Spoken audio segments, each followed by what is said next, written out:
Hi, everybody. Welcome to Trouble in Paradise. I'm Jasmine Starr. And I'm Nigel Kent. And today we are joined with Darren Aquino. Darren is running for the Florida 19th Congressional District seat. Very glad to have you, Darren. Welcome. Welcome. Thanks for having me. I'm happy to be here with you guys. Well, let's have some fun tonight. We'll talk about the race. We'll talk about me. And we'll talk about prejudice. They excluded me from one of the platforms. All right. Sounds good. So let's talk about your personal story. How did you first become interested in public service? Oh, gosh. I was the disabled kid they made fun of. I was that little Puerto Rican Italian kid that they called me all those names, Spick, Wop, Gimpy. And as I grew, when I was an adult and a father, I was in the sauce and cheese business, which means the pizza parlors, restaurants. I would deliver them the supplies, and I have chefing background. That's very much a critical vocation, by the way.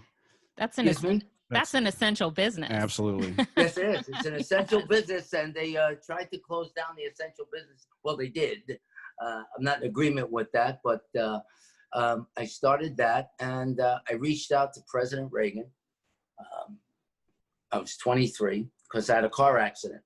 On top of insult to injury, when you have a disability, and then you get another one, I was forced to file for Social Security. But back in the day, they made you file for welfare while you were waiting. That was humiliating. That's not how I grew up. It wasn't about a handout. It was about a hand up. That's why it's the slogan to my organization. So needless to say, the Gipper, that's why that picture, that big picture right there behind me, that's Reagan's funeral. Only 100 were made. I got number 20. And I made the arrangements for his funeral. He was my hero. He's the guy that brought me and guided me into the Republican Party. I came out of a Democratic family. I wasn't into politics, but this president I followed. Needless to say, I mean, here I am today. I've been the #1 advocate in the country for disabled veterans, first responders, seniors in nursing homes being abused, children whose benefits were cut, autism. I've been that guy that goes behind the scenes and changed all the policies to enforce the ADA, and I've done that for 35 years. Excellent. Yeah. And speaking of your advocacy for disabled Americans, as somebody who's also been involved in the television and film industry a little bit here and there, can you give us some background on the industry and tell us how your involvement in show business has helped your advocacy for the disabled? Well, it didn't help the advocacy, but the advocacy tried to introduce to the industry that the disabled actors who had union cards like myself, I had a couple of edges there because my cousin and my uncle owned the most famous restaurant in New York, and that helped me stay on the shows because everybody wanted to go to Rayo's. So that kept me working, but I saw an opportunity to help other folks with disabilities and wheelchairs that they would only use for featured parts. And I said, look, they could work every day in American society for background. They would help the economy because they wouldn't have to get food stamps because they'd be working on background every day. And all they got to do is be in the background. In American society, you see people, you walk out in the street, you don't see a blind person or a person with a cane, right? You see that, right? Of course. So we were shooting SVU. Dick Wolf says, Darren, we'll do it. He said, that's a no-brainer. I said, yes, that's what I said, until I learned that casting is hired by the network. And we know how some networks are. They come against our president because when you do something good for people, they don't like it. They want to control it. And that's not freedom. And we live in free America. But good men like Dick Wolf and Ted Kotchoff, they said, this Darren's incredible. I would take off days because I was so blessed to be working on the show 5 days a week. I said, listen, I'll work 3 days, put other people. And when they started doing that, I actually transported the disabled actors to set. And they said, Darren, you want to work today? I said, no, it's about them. It ain't about me. I'm blessed to be part of the cast for 3 seasons. So you know, a lot of people find that hard to believe that I would surrender myself like that. I said, that's what caring is, really sharing. Mm-hmm. That's what America Together is about, really doing, not saying, but doing. Mm-hmm. They talk a lot. Show me what you can do. Thank so you. I prided myself on that. And, you know, it didn't work too good later. I got cut because casting was lying. I got calls from the production. Where's Darren? Why isn't he here? What does that tell you? They said, he's busy. He's on another job. A lie. A lie. They lie in television. They lie in politics. They lie. Mm-hmm. And that comes against the true American spirit. And that's why our country is where it is. And that's why I'm running for office. I'm tired of the lies. You know, when Well, good it seems people like stand the up, public discourse is dominated by things that aren't true right now. It just everywhere you turn around, people are lying straight to each other, and they don't seem to have any problem with it on social media and elsewhere.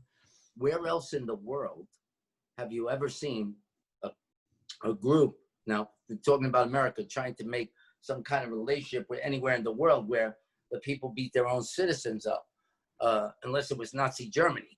Mm-hmm. But we're not there. We're here in the United States of America. And when I went to President Trump's inauguration, because Senator Blunt and the president made sure that my group had 20 front row seats, which is actually 40 when they give you 20 tickets. That's couples, like, you know. Mm-hmm.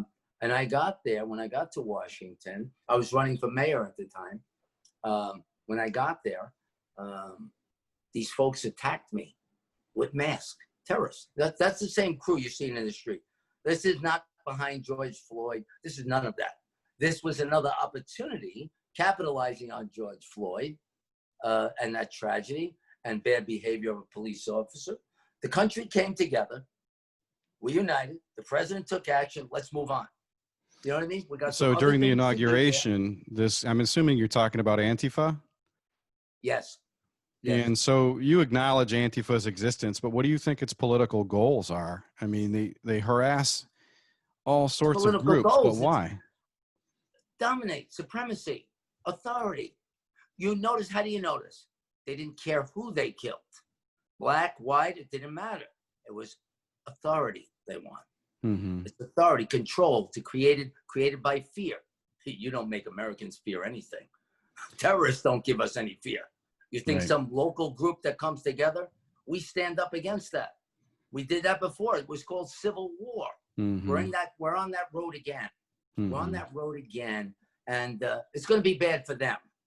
I do agree with you saying that we're on the same road with that, but in the wake of the pandemic riots and violent demonstrations that have erupted all over the country, many of the instigators identify openly as being Antifa. President Trump has designated Antifa as a terrorist organization and sought the use of military force against it. So who do you really feel is behind that organization? Let's like, who is the who to you? We don't know who's a who. It's like back in the old days when we had the Mustache Pete's, the gangsters in New York, just from history and growing up.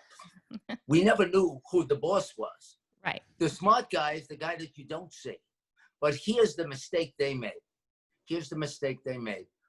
When Barack Hussein, we were insane to hire him, was president, and then he was not president, and Donald Trump was president, this was orchestrated by Democratic elitists. Same people, because it's the same crew in the street.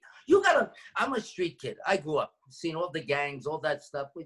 I grew up in that time, okay? Look and see. There's the same group that were flipping cars the day and burning. What were they doing on his inauguration? Mm-hmm. Same thing. Mm-hmm. They identified themselves, and they came out boldly. They only come out boldly to create fear in you. Yeah. That's the one. With their duct taped bicycle helmets and ski goggles. That's right. Why do you think that is? They don't want you to see who they are, that they're white, that they're all different races and creeds, because it's a group, it's a gang, it's a mob. It is all those things, but we're not intimidated. They don't understand. If you got it, bring it. You know what I mean? I come from New York. I don't care where you are. You're trying to intimidate my space, I'm going to show you. Go ahead. Go for it. I think there's somebody trying to intimidate your space right now, right behind you.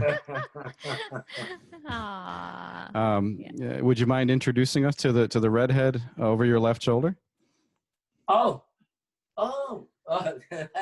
that's Buddy.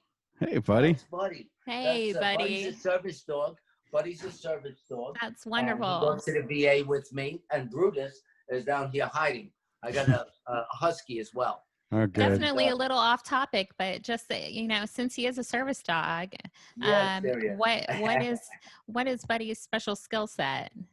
Buddy alert. If something happens to me, like with breathing, I got 9/11 issues, and on occasion, when you get a breathing, you get an anxiety. Because you can't breathe. The next thing to follow is like, what's happening? Mm-hmm. So if I was to pass out, Buddy alerts people and he'll go. And, that's why he heard me talking and all of a sudden he came behind. You see? He dictates what's going on. And then Brutus sits here because they hear sounds and the change of my voice. They're incredible. They're incredible. Yeah. They're a lot of fun That too. is beautiful. Yeah. So it seems clear to us that COVID-19 panic gave rise to certain policy actions that shut down vast cross sections of our society, resulting in really devastating economic consequences, record unemployment, 30% contraction in quarterly GDP. So I've got a couple questions for you. Go ahead. How does the threat of COVID-19 differ from the seasonal flu? And I know you're not a doctor. I don't think you're a doctor, but no, I'm not.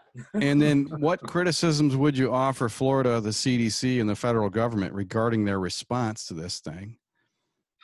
Well, I could play a doctor on TV in case you're listening. No, you were reading my mind because I was just thinking that. Well, we don't know the whole deal. The problem is we're the last to know. And we suffer the brunt with bad leadership. If the president could be as honest as he wants, but if his team or there's a coup in there, you're going to get nothing. You're going to get because he's going to be set up. And that's why he's firing. Donald's a very smart guy. He's a nice guy, the president. Excuse me, Mr. President. He's a good guy. Came to the family restaurant for 30 years. I met the man several times, say hello to him every time. You saw the pictures on Facebook. That was at 9/11. If this has other strings attached to it that, as we saw, deadly. I had it, and my wife is worried that she got it again because we went out to a Trump opening. There's caution. We must take caution. We have to take caution.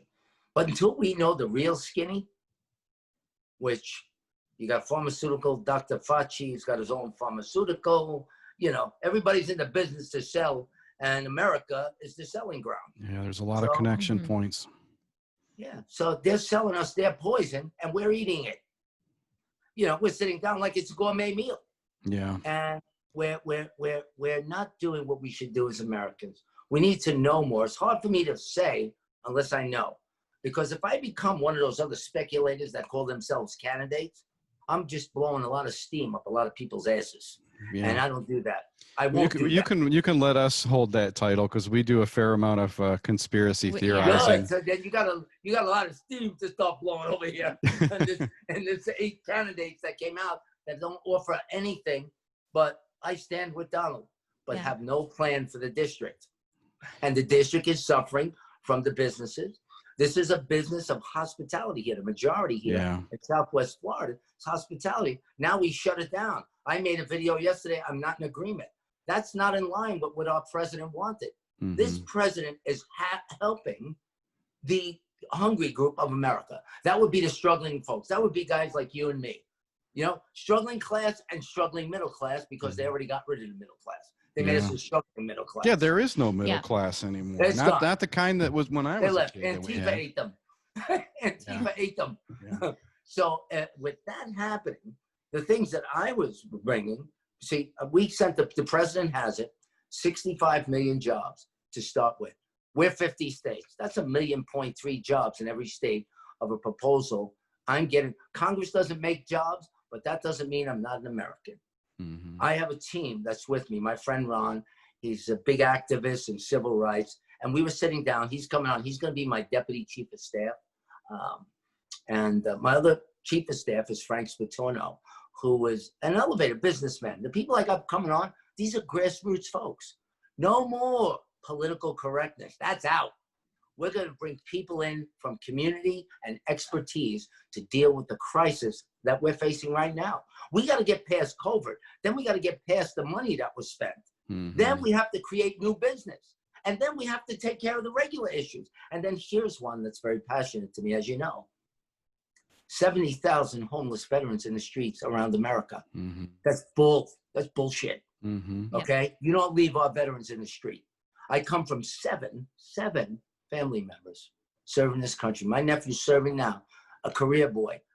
He's a lieutenant colonel. He went 10 tours, Iraq. Now he's in Spain. He says, Uncle, I'm done. I check with him all the time. I email the president every week.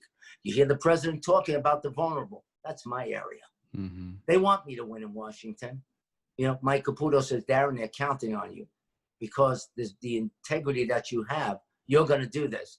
And believe it or not, from the work that I do in the area that we're focusing, this is all COVID. They killed them in New York. They killed those folks. And the thing that was despicable most, they threw veterans that were homeless in mass graves. And you know what that means, right? No final farewell. Who do they think they are? I'm going to show them who I am when I get to Congress. And we're going to find those bodies. And they're going to pay for it. And they're going to have their farewell send-off. If I got to dig up every single grave at the expense of New York City. Como and de Blasio, look out, because I'm coming for you. Mm-hmm. That's just bullshit. You don't do that to our veterans. It's bad enough they were homeless, and I didn't get there to save them. But now, this is incredible. I'm leading because folks like you are finding me. But the thing is, the politics is what's hurting us. They excluded me because I'm Puerto Rican at the time. In Lee County, it's dominant Latino. So what do? They exclude me from the debate to put in somebody that they like. So who's they? Define they for us. Okay. The Lee County Republican group. The president is not in line with that. We're in a challenge right now about racism and discrimination against brown skin and black skin. Mm-hmm. How come I wasn't there? They put one person, Byron, who's a local in there, like he's doing 6% in the polls. Like a token person, they put him there, and you exclude me. You're talking about a debate event, or what was it that you were excluded? A forum. Okay. I was excluded deliberately by the Republicans. That's not in line with the president. Okay. If the president knew now that they did that, he'd come out and endorse me right now. Mm-hmm. That, and he knows the family, and he said knows me as well. Mm-hmm. But you see, that's the kind of thing. That kind of thing deprives you, if you're in that district, in that part of the district, you don't get to hear me, and it makes it look like I didn't appear. Mm-hmm. That's correct. Well, you know, a portion of the district too, I believe, is Northern Collier County, if I'm not mistaken. Yes. It's most, if not all, of Lee County and the top half of Collier County, right? Right. So that excludes East Naples and areas like that, but includes Fort Myers. Does that include Cape Coral as well? Yes. Cape Coral, Fort Myers, Bonita Springs. I'm having an event in Bonita Springs. But they left me. That's very important in Lee County. Lee is big in Cape Coral. Mm-hmm. That's very big, dominant Latino, which I landslide there. So they deprived me by excluding me willfully. They kept me out. So if you become elected in the 19th district, how do you plan to take some of these goals that you have to Washington from? Oh, how am I going to do it? How am I going to do it? How are you going to do this? Yeah, because there's a lot of things, you know, that you're talking about that, and I love the passion behind it. So, what are you going to do to get that done? Well, when I get there, first of all, once I win the primary, I get the phone call. The Donald will call me, and they'll say, "We need to talk. I got something for your agenda now that Congress doesn't do." But the things I'm going to do we're going to legislate some powerful changes. But to do this, all we have to do is take over the government properties that are abandoned. If you look at my press release on my website, I encourage you to do so, because you'll see what I told Como to do. We had, for example, let me give you an example. There was a property in New York owned by the government in Long Island, Suffolk County. It was Pilgrim State Mental Hospital, kind of like Willowbrook. That property lay vacant for years. 13,000 bed facility. Are you hearing me? 13,000 on 450 acres. You know what they recently did? I do, because I was monitoring it. They sold it for 20 million. I told the governor, give them back their money and take back the property where it is now and immediately fix it up. I'm sure Home Depot will come out. Lowe's will come out. The Army Corps of Engineers will come out. I will assemble a team of other veterans to start refurbishing it quick. What's the problem? It's our property. It's ours. It belongs to you. It belongs to me. We pay tax dollars, it's called. I don't want them on the street. Do you want veterans on the street? We have the properties. It's easy. So let me just say this. I know you two guys that come out. Hey, we need you to come and paint. We're fixing up a place for veterans. Are you there or not? Of course. Yeah. How easy is this? This is easy. Walk in the park. We have the Darren, property. this reminds me of an issue that I was pursuing before I moved to Florida. I lived in Cleveland for 20 years. And in the local school district that my children graduated from, which is Elyria Schools west of Cleveland, there was tons of millage measures on the ballot year in, year out to build new schools and keep expanding the amount of properties that the school district had as it was shrinking, as the school age population was shrinking, and as more and more elementary schools that were built 20, 25, 30 years ago began to vacate and become empty, eyesores in the neighborhood. And so, the point with our coalition was, hey, man, what are you doing with what you have? And why do you keep coming to us asking for more money? I think there's a lot of similarity between what you're suggesting rather than sell it off as a fundraiser. I was kind of arguing for the opposite outcome in my case, where I'm like, hey, if you need money for school, sell a couple of these buildings. But in your case, That's example, one avenue. But because we have a systemic problem, now let me add the other portion to that. The mental illness of those veterans. You see, there was improper vetting. I pleaded with the mayor. That resulted in crimes. The killing of a police officer. Let me show you now. Okay? We all remember this. Everybody remembers her. Right? Yes, of course. Okay, they're my friends. They're my friends. I was there. I was running for mayor. I suspended my campaign because it's a Latino thing. You stop everything you're doing and you go and mourn the loss. I did that. Now that being said, I went to the mayor. There's a picture online. They were not going to give her. This is the behavior. This is now what goes back. This is how it goes back and forth. Here's the truth. They were not giving her the gold shield. I had the sister in my arm. The mother, I brought a homemade for the mother. They put the kids in the forefront to make you think they were doing things for her. The mother had mouth cancer. Nobody took care of the mother. Me and Bodito got the mother $10,000. And we had the dinner at Rayo's private. And they tried to mock Bo for that. The family's calling. You're going to see your sister come out. She's saying, you got to vote for Darren because Darren's Darren. We need a guy like Darren in Congress. They forsaked her. You see, these problems, it was a mentally ill black man that killed her. They told you it was an assassin. They released him from the hospital too early before he was stabilized. He went, got a gun, and they saw police. They're delusional. When you understand the condition, as an advocate for 35 years, I know signs and symptoms. What I tell the mayor to do, aside from giving her the shield, and they decided midnight, all the other cops got their shield before they were laid out, right? Not her. Not her. Why? Because she was a single Latino mother? What's up with that? I was pissed. And I went to him, and you see, he's looking at me like this in the picture. And I said, I'm not asking you, Bill. I want the shield. I'm not asking you. He got the shield at midnight. The commissioner, I gave it to even the commissioner was crying. Bo was with us crying. And we solved that. But in there, what you didn't know, it was a mentally ill man. America doesn't know that. Yeah, I do. The president's in the picture. I put on one of my things because I was there. He's holding the mother in Washington. And he called him. I was there when the phone call came. And because I stay with him every day. I talk to her once a week. I check on her. I said, don't worry. I told the daughter too, you're going to work with me. We're going to, you know, she's struggling with jobs. After all the dust settles, I told her, watch, now there's a big deal. When the dust settles, they're going to forget all about you, but I won't. And that's what she always calls me. You're amazing, Darren. I says, when I give you my word, it's my word. My mother and father always taught me that. My word is everything.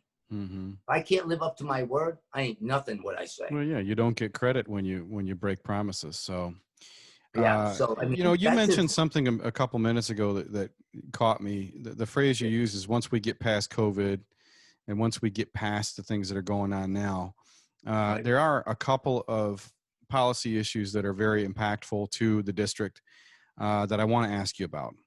Okay. Just to kind of get your take and figure out where you come from. One has to do with the use of fertilizers and the red tide, which is an ecological challenge that we have here in Southwest Florida every couple of years, every 6 to 16 I know. years. I saw that red tide. It's like, yeah, you can't bothered breathe. me. You know, So, but there's sort of a war going on over what the cause of the red tide is. There's a group that believes that it has to do with the enrichment of the earth for the golf industry, right? Constant fertilization of the runoff into these golf courses, which is a huge industry here in Southwest Florida. And then there's another group that thinks it has to do with flushing algae out of Lake Okeechobee. And we don't necessarily know, I think, as lay people, what the actual, if it's one or the other, but they both seem like pretty plausible causes. What would you do as a congressman to help to secure and improve the ecological safety of Southwest Florida with water? That's a good question. Well, first, let me say what I'm going to do. And I'll say it now quickly so that people are listening. My cell phone is 929-245-1151. That was my personal cell. Now it's the Citizens Hotline. The first thing you're going to be able to do is actually call your congressman, because never being able to get in touch with your congressman, go to his office and say, that's bullshit, no more. Mm-hmm. I'm hired by you. I'm honored to have the title and be given that privilege. But now I get an opportunity to fix the things that I want to fix, but that's been my passion, and I get to do it for everybody, not just the groups. I get to do it for everyone. So now, answering that question, why it's all tied in. We're going to hire a team. I'm going to sit down. I'm going to have I'd like to have monthly meetings in the district. I mean, I can't do anything unless you tell me everything. Mm-hmm. So I'm not a geologist. I'm not a doctor. What I am is a humble servant who lives in the same district, who's a citizen like you. Whatever you face, I face. So you help me face it and give me the thoughts, and then we put something in place. I'll get the money to research it. We'll put with scientific testing is the best, right? So we need money. Check, Donald, write the check. And that's the things we're going to do, because I don't know what it is. I'm on page with you, but let's sit down. And we're not pretending to be scientists in here. Yeah, you know what I'm saying? Not. So, I mean, how do we fix it? Who do we get? And that's what I'm going to do. We're going to put the people in place. I'm going to listen to the voice of the people. I'm going to sit. You're going to help me be good. You're going to help me be the congressman you need, because I lose if I don't. I'm you. I'm you. Mm-hmm. I don't want you to look at me. The rule I made is, first of all, anybody calls the congressman, you put that call through. If they don't text me, I told them, don't blow up the phone just because you can. I'm a congressman. Text me. If it's serious, I respond to you. If I'm in a meeting at Capitol Hill, I'll hit somebody on the phone, answer that person right now. I don't play that game. I pride myself on being me. You know, I've gotten this far. I'm leading in the polls because I'm who I am. Mm-hmm. Your fellow American. I'm not above you. You put me and lift me up by making me congressman. I honor that. I'm humbled at that. So I got to do a good job. And I want to do a good job, and I will. Good. Because they won't mess with us. They don't tell us no. I appreciate the transparency too that you're. So with us also being transparent, we've got time for 2 more questions. Do you have time for 2 more? I got as much time as you want. Okay. I'm at your service. When we talked about red tide and, trying to figure out a plan for bringing some money and some scientific investigation back to that issue here in District 19, it occurred to me that every time the government spends money and every time we generate currency, we also increase our national debt, which just passed 26 trillion, which is insane to think because of how far it's gone. It increased by more the first half of this year than it did during the entirety of the previous administration, plus the beginning of the Trump administration. That, to me, looks like a downward spiral to junk ratings on U.S. Treasuries, which is terrifying. Yes. What can you as a prospective policymaker and other policymakers do to halt the stranglehold that the Federal Reserve has on U.S. taxpayers? Yes, I understand that was a loaded question. Well, remember this. I don't walk in the office of congressman, even though I'm elected. It's like when you go to law school. You don't come out, you come out with a degree, but you're not a lawyer. Yeah. Until you practice your first cases. What I'm going to do is I'm going to sit with the best of the best. That's why I'm picking people from the district. Everybody in Rooney's office is getting fired. I'm sorry to say, because I can't have a failing team work with me, because they have to embrace me as I embrace them to solve the problems. Taxes and these issues. One thing I've thought of is a $1.35 covert tax to start raising some money. $1.35 ain't hurt nobody. Come up with it. Okay, that's one thing. Then we have to bring in industry to bring the businesses back to life. We need some industry in here, because the little businesses, the backbone of America, has been challenged with government's failures with this COVID. So that's what I'm talking about, the coming back. So, and the 65 million jobs that we gave to the president, Congress doesn't make jobs, but it doesn't mean we don't have ideas, and my team, and we put this together. So we're going to have 1.3 million jobs. Jay-Z talked about it because it's my friends, part of my team, the deputy chief of staff. But we're going to present to the president. We got some good things going forward, but I'm going to take care of tax relief. We have to look at that on income of over 40 hours. A lot of folks were saying, how about this? Because I'm listening. And I'm saying, okay, that makes a lot of sense. How about on overtime after 40 hours, we eliminate federal tax? You have to take care of the worker too, because the worker is suffering because they're paying enormous for healthcare. The biggest life sucker out of your paycheck is your healthcare. We have to come up with affordable healthcare. All of these things matter. All of them matter. And I can say also, as a healthcare worker, we're in a position right now in the industry that I work in where we have mandatory overtime. It was supposed to have been just a temporary overtime that has never ended since 2014. Well, you're going to love me then, because I'm cutting the federal tax on it after 40 hours, no federal tax. So that you keep that. Well, because they suck the life out of that too. Absolutely. When you're being forced to work mandatory overtime and then being unfortunately heavily taxed on that, it's very frustrating. All you're trying to do is serve the community. I'd like to see another bump for the healthcare, the frontline workers. I'd like to do something like eliminate like so much taxes, like a perk, for that service, because you're always going to be frontline. This was today's test, but going forward, you're still that person.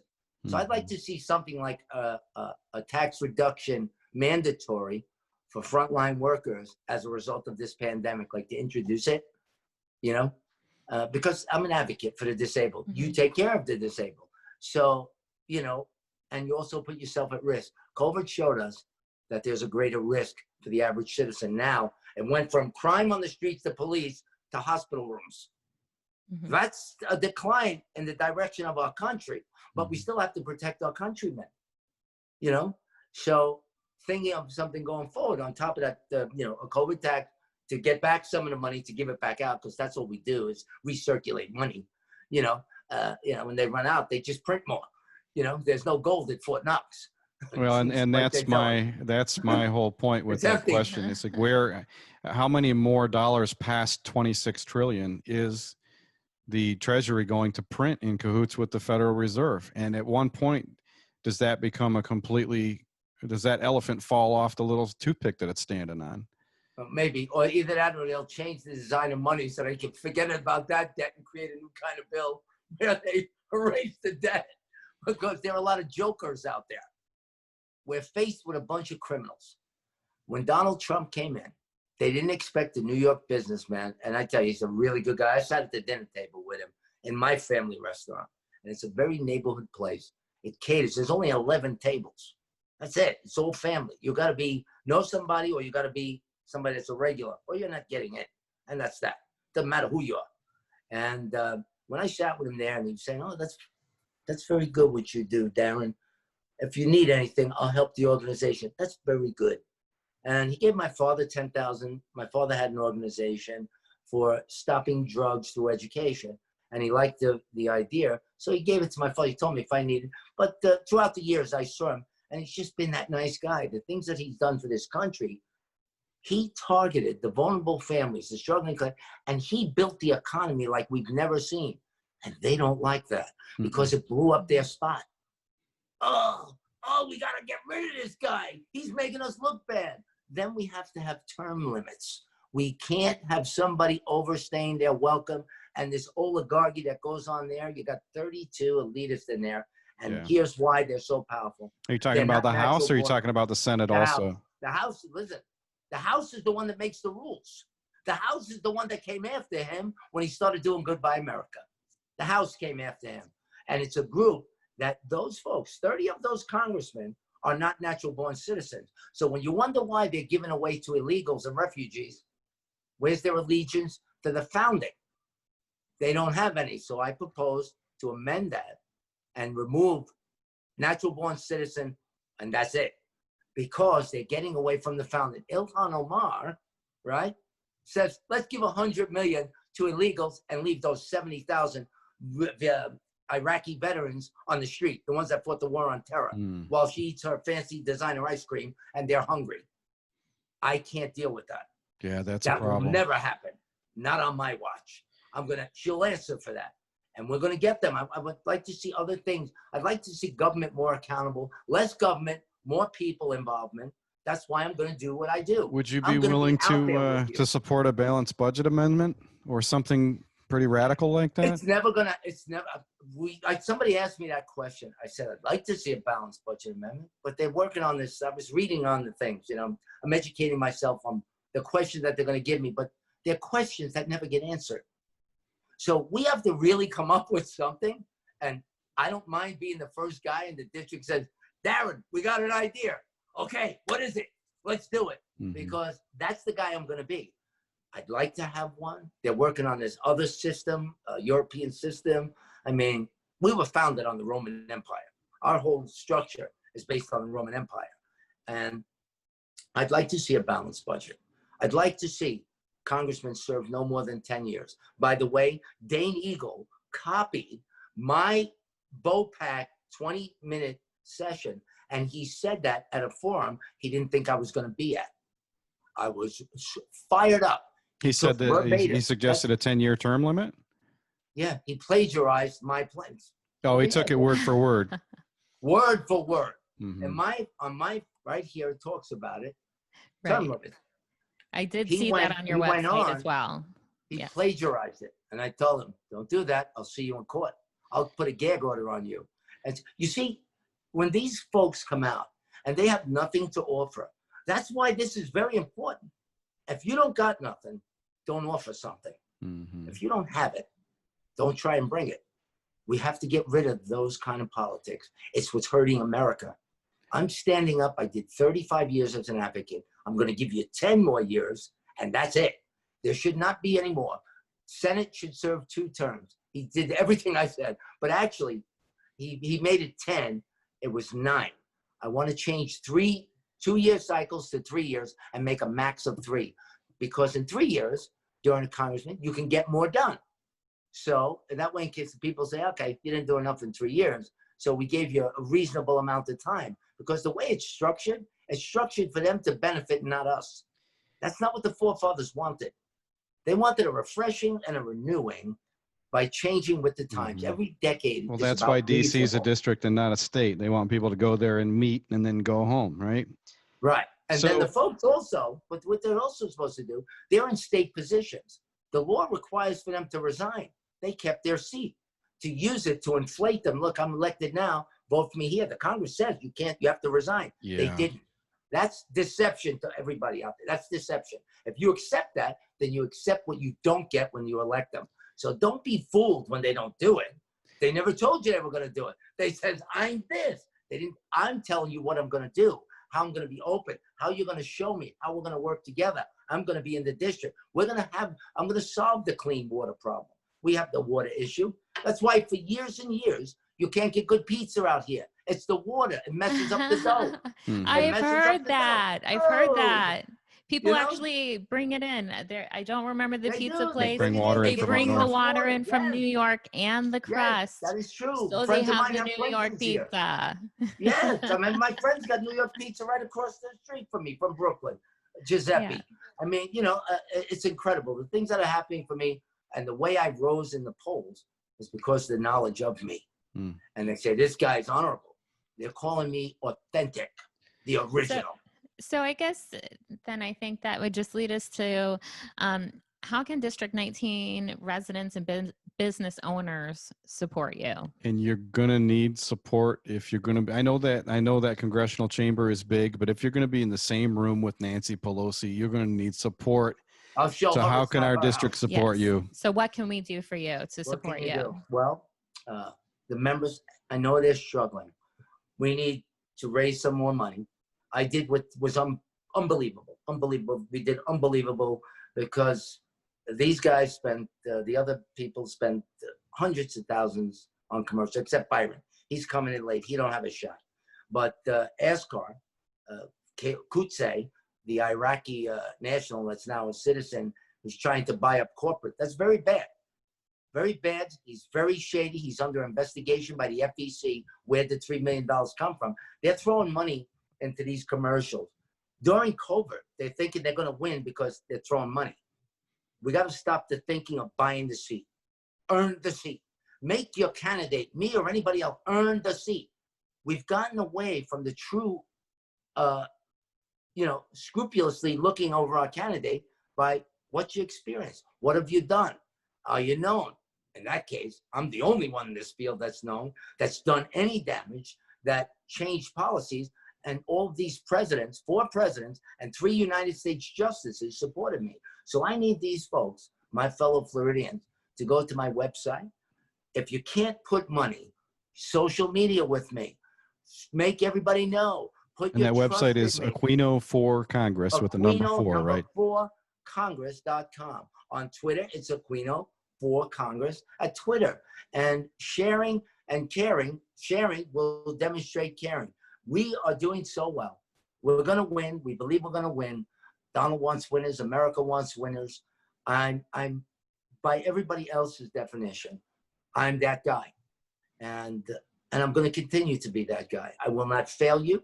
I will be loyal, transparent. I will be in the district. And as you heard me, you'll have the phone number. That's forever, as long as I'm in office.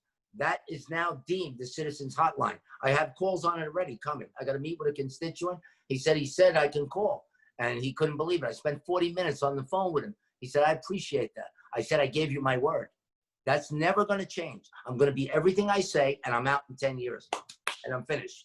I'm going to give you the best of 10, and we're going to do everything together, and I will work with you. I will be with you. Your life matters. Everybody matters. We're going to solve these problems. We're going to get past these ridiculous behaviors and the destroying of our history, which you cannot erase. But we have to get past the discrimination. And the folks here in Collier and Bonita, they discriminated against me. I wanted to be at the forums. I was left out in Lee County, Republican. Darren, you mentioned that you have an event coming up in Bonita. Can you give our viewers and listeners that information, please? Okay. Well, what we have is Trey Taylor, Debbie Campbell, and Dolly Parton contacted me because they read the Reagan story and they were brought to tears, and they said, we're going to help you raise some money. And it's in August, but we don't have the exact date, but it's going to be on the website. And they're coming out to do an intimate performance for like 30 couples, and they're going to charge like $2,500. They said, we'll raise you the money. You're a good guy. So that's Awesome. overwhelming when people tell you that, and they come out, and these are people of notoriety. We know about your acting, the Sopranos and all that stuff, but we want to help you because you're the real deal, the heart of America. Well, keep us up to date on that. We definitely would love to thank you for joining us tonight. We will get this interview integrated into our program and posted as soon as possible. Once again, it's Aquino4Congress.com. That's the number 4. Also, Aquino4Congress on Twitter. If viewers and listeners would like to support Darren in his quest to become the House of Representatives rep for the 19th District here in Florida. So thank you once again. Yes, thank you, Darren. We appreciate it. Again, Thank you, I'm everybody. Jazmine Starr. And I'm Nigel Kent.